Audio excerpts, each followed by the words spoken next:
अगर आज भी मछली पकड़ कर ना लाए तो बेहतर होगा कि वापस ना आए। ये उस लड़की के अल्फाज थे जिसका बदकिस्मत शोहर जो कि एक मछेरा था कई हफ्तों से एक भी मछली पकड़ कर ना ला सका। उस वजह से उसके घर के हालात भी खराब होने लगे और अब तो उसकी बीवी भी उसे छोड़ देने का सोच रही थी। मछेरा आज भी अपनी किस्मत आजमाने समंदर पर जाने वाला था। क्या आज वो कोई मछली पकड़ पाएगा? आज समंदर पर उसके साथ क्या होगा? क्या आज वो अपना घर बचा पाएगा? और क्या समंदर की मछलियां उसकी मदद करने आएंगी? क्या मछलियां उसे समंदर से सोना निकाल कर देंगी? अगर ऐसा होगा तो क्यों? पहले कहानी सुनते हैं। सूरज की आखिरी किरणें एक ऐसे लकड़ी के पुराने घर पर गिर रही थी जो समंदर के किनारे बना हुआ था। वो घर उसी गरीब मछेरे का था जिसका नाम हारून था। वो समंदर से मछलियां पकड़ता तो तब उसका घर चलता। कई हफ्तों से वो अपने घर एक भी मछली लेकर ना आ सका। वो इतना गरीब था कि समंदर पर जब मौसम खराब होता, तेज हवाएं चलती थी तो उसका लकड़ी का घर हवा से हिलने लगता। उसकी बीवी का नाम सबा था। वो अपने शौहर की गुर्बत से तंग आ चुकी थी।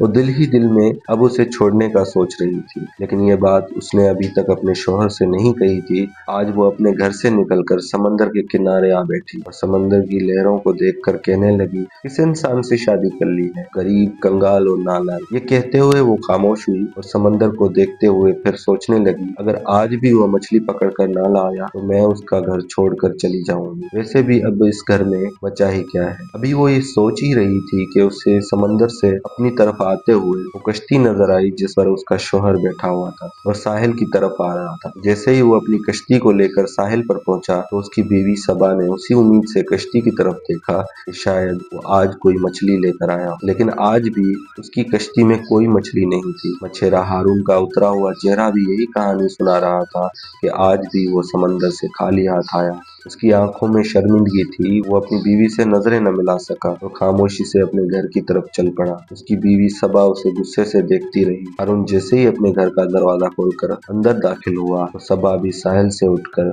उसके पीछे चल पड़ी। सबा बदतमीजी से बोली, आज भी बस्ती के सब मछेरों के जाल मछलियों से भरे हुए थे और तुम इतने मनहूस हो, 20 दिनों से एक भी मछली नहीं पकड़ सके। हारून जो अपने घर की दीवारों के साथ आंखें बंद करके बैठा था, उसने हारे हुए लहजे में कहा, सबा मैं कोशिश तो कर रहा हूँ लेकिन क्या करूँ, किस्मत साथ नहीं दे रही। लेकिन तुम फिक्र न करो, तुम देखना कल सुबह सब ठीक हो जाएगा। सबा ने उसे धमकी देते हुए कहा, तुम मेरी बात कान खोल कर सुन लो, अगर कल भी तुम कोई मछली न पकड़ पाए तो मैं हमेशा हमेशा के लिए तुम्हें छोड़कर अपने माँ बाप के घर चली जाऊंगी। ये कहकर वो बुरा सा मुंह बनाकर बर्तनों के पास आ बैठी। शायद वो अपने शौहर से खाने की चीजें छुपा रही हो। मछेरा हारून बोला, सबा मुझे पता है तुम मुझे छोड़कर कभी नहीं जाओगी। सबा ने कोई जवाब नहीं दिया तो हारून फिर बोला, मुझे बहुत भूख लगी है, मैंने सुबह से कुछ भी नहीं खाया, मुझे खाने के लिए कुछ दे दो। सबा गुस्से से बोली, कहाँ से दूं तुम्हें खाना, कुछ कमा कर लाए हो तो आज मिल भी जाता। मैं तो खुद तुम्हारी वजह से भूखी हूँ, वो भी सुबह से। तुम्हारे साथ रहने से बेहतर है मैं अपने घर वापस चली जाऊं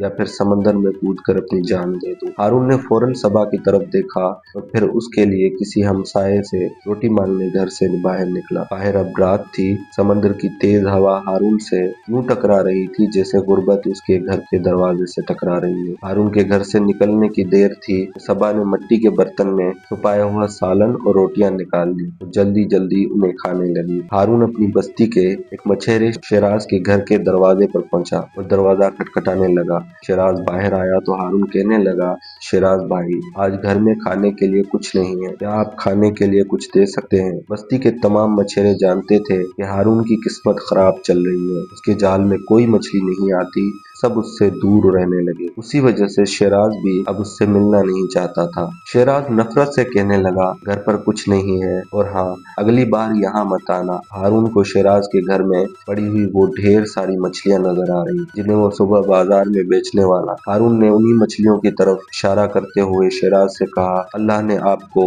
आज बहुत सारी मछलियां दी हैं, क्या उनमें से आप मुझे कोई एक मछली दे सकते हैं? ये मैं भीख नहीं मांग रहा, फिर आपसे ये उधार रहा। कोई मछली पकड़ूंगा तो आपको एक के बजाय दो मछलियां वापस करूंगा। शेराज गुस्से से बोला, एक मछली पकड़ी नहीं जा सकती और मुझे दो मछलियां वापस करोगे? हारून शर्मिंदा होते हुए बस्ती के एक और घर की तरफ गया, लेकिन वहां से भी उसे जलील करके निकाला गया। हारून बेबसी के आलम में चलते हुए समंदर के लहरों के पास आ बैठा। उसकी आंखों में आंसू थे।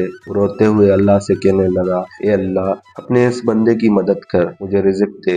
ए अल्लाह, सबकी जाल में मछलियां आ रही हैं, मेरी मेरी जाल में क्यों नहीं, मेरी मदद कर, अल्लाह मेरी मदद। आंसुओं ने हारून के चेहरे को और समंदर ने उसके कपड़ों को गीला कर दिया था। भूख से उसकी हिम्मत जवाब दे रही थी। उसे लग रहा था कि सब कुछ खत्म हो गया है, उसकी हिम्मत भी, रिज़्क भी और उसके लिए मछलियां भी। समंदर की लहरें उसे भिगोकर वापस समंदर में जा रही थी और फिर वापस आ रही थी। समंदर की उसी खेल में एक बूढ़ा शख्स जिसका नाम एफ बाबा था, उसकी नजर हारून पर पड़ी। वो हारून से कहने लगा, बेटा, अभी समंदर का पानी और आगे तक आ जाएगा, यहाँ बैठना खतरनाक हो सकता है। उठ जाओ हारून, उठ जाओ। हारून सर झुकाए बैठा था, अपनी सोचों में इतना गुम हो चुका था कि उसने बूढ़े की आवाज नहीं सुनी। बूढ़ा फिर बोला, बेटा सब ठीक तो है। उस बार भी जब हारून कुछ न बोला तो बूढ़े ने उसके कंधे पर हाथ रखते हुए कहा, बेटा कोई परेशानी है तो मुझे बताओ। हारून ने भीगी आंखों से बूढ़े की तरफ देखा लेकिन कुछ न बोला। बूढ़े ने फिर कहा, इंसान हालात से घबराया नहीं करते, कभी हार नहीं मानता,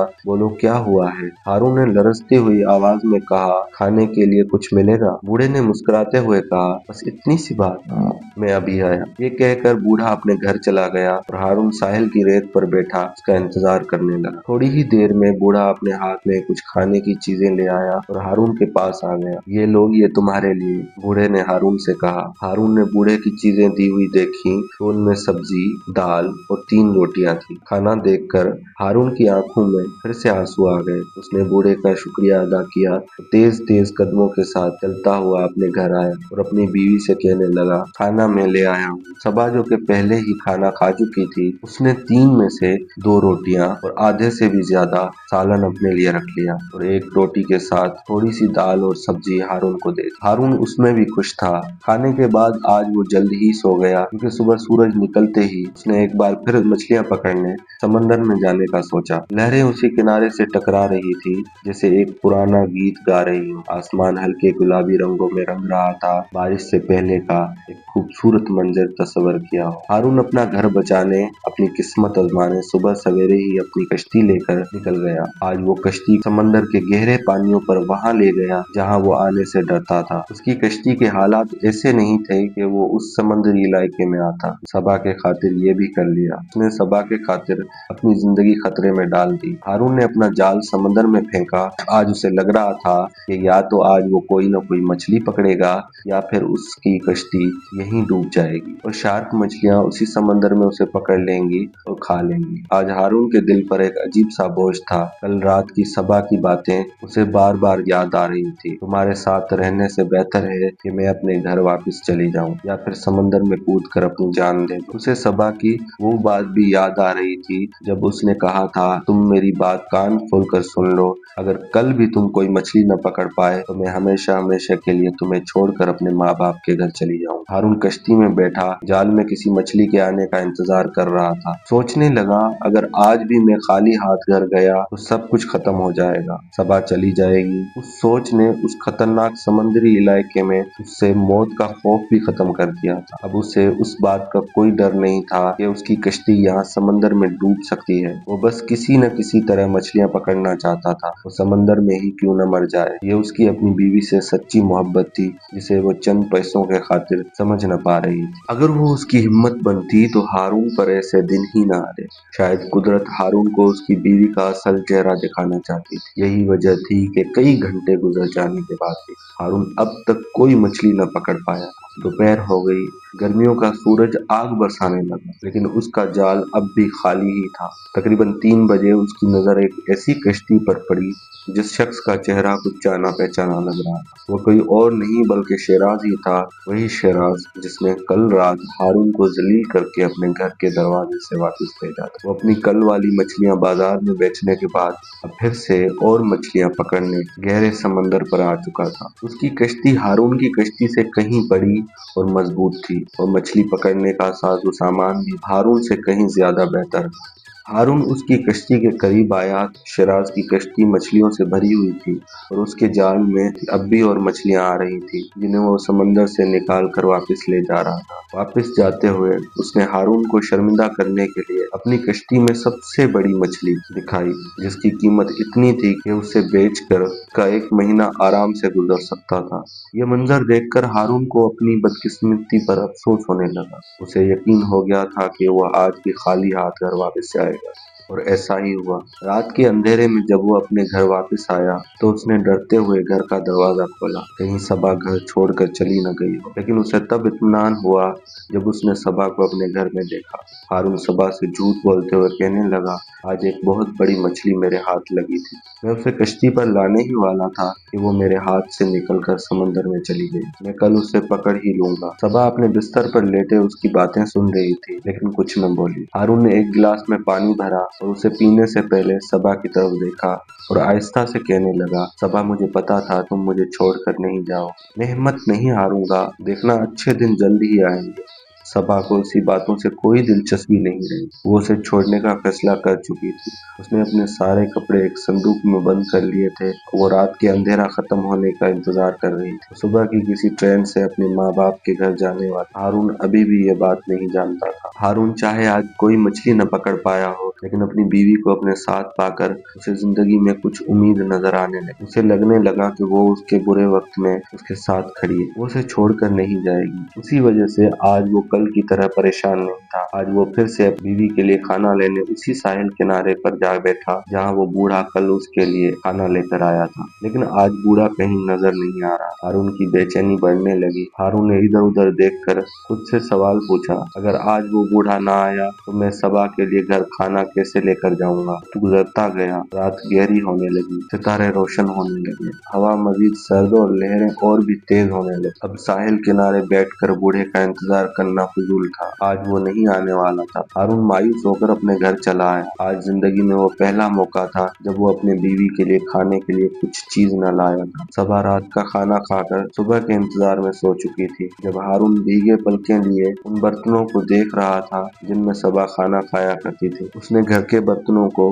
उस उम्मीद से देखना शुरू किया कि शायद उनमें से खाने की कोई चीज मिल जाए। उसकी नजर एक पतीले पर पड़ी जिसे देखकर लगता था कि शायद उसे छुपा कर रखा गया हो। हारून ने उसे खोला तो उसकी आंखें खुली की खुली रह गई। वो पतीला पके हुए चावलों से भरा हुआ था। वो खुशी से बोला, सबा देखो चावल। ये कहते ही वो रुक गया और आगे की बात ना कह पाया, क्योंकि वो समझ गया था कि ये चावल सबा ने उससे छुपा कर रखे हुए थे। लेकिन घर में जब कुछ ही न था तो ये चावल सबा के पास आए कहाँ से? जब उसने सोचा तो उसे याद आया कि 1 महीने पहले जब उसने मछली पकड़ी थी तो वो उसे बेचकर चावल ले आया था। तब से उसके घर में एक बार भी चावल नहीं आए थे। वो समझ गया था कि उन चावलों को सबा ने अपने लिए संभाल कर रखे थे और उन्हें आज पकाया है। उसे इस बात का इतना दुख नहीं था कि सबा ने सिर्फ अपने बारे में सोचा, बल्कि उसे इस बात की खुशी थी कि वो आज भी भूखी नहीं सोई। हारून ने अपना पेट भरने के लिए वही चावल खाए जो सबा छुपा कर सोई थी। आधी रात को समंदर का पानी और आगे आ जाता था। पानी उस घर के करीब तक पहुंच जाता था जहाँ हारून और सबा रहती थी। आज भी समंदर का पानी उनके घर के करीब आ चुका था, जिससे उनके घर में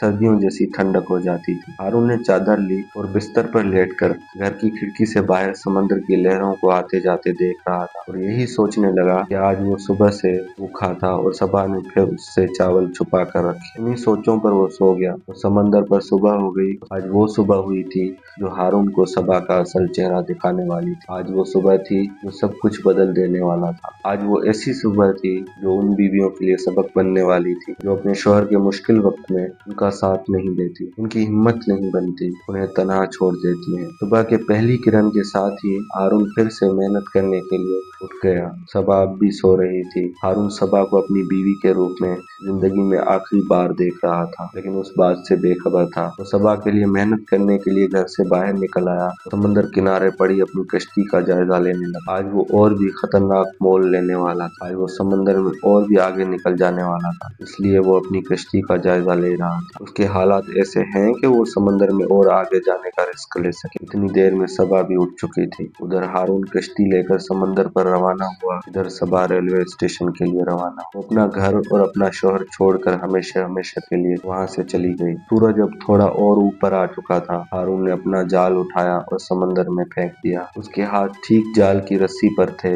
हर बार की तरह एक उम्मीद और मछली का इंतजार। लेकिन फिर अचानक उसका जाल हिलने लगा। जाल भारी भारी लग रहा था। हारून अपने हाथों से जाल खींचने लगा और फिर जब जाल पानी से बाहर आया तो हारून की आंखों में चमक आई। जाल के अंदर एक बड़ी सी मछली थी, लेकिन सिर्फ वो नहीं, उसके छोटे छोटे बच्चे भी थे। मछली जैसे उसे देख रही थी, हारून ने जिंदगी में पहली बार ऐसी आंखें देखी, गहरी, बेचैन और मदद तलब। उसके मासूम छोटे छोटे बच्चे जाल में फंसे हुए थे, बेचैन और बेबस। हारून का दिल पिघल गया। उसने आहिस्ता से जाल खोला और मछली के छोटे छोटे बच्चों को निकाल कर पानी में छोड़ दिया। वो फौरन तैरते हुए अपने माँ के इर्द गिर्द घूमने लगी, लेकिन उनकी माँ अब भी जाल में थी। मछली के बच्चे चाहते थे कि किसी तरह वो अपनी माँ को जाल से आजाद करवा ले। वो चाहते थे कि समंदर में अपनी जिंदगी में वो अपनी माँ के साथ गुजारे। हारून ने जब ये मंजर देखा तो वो सारी कहानी समझ गया और वो मजबूर था। वो अपना घर बचाने और उसे चलाने के लिए हर हाल में कोई न कोई मछली पकड़कर आज अपने घर जाना चाहता था।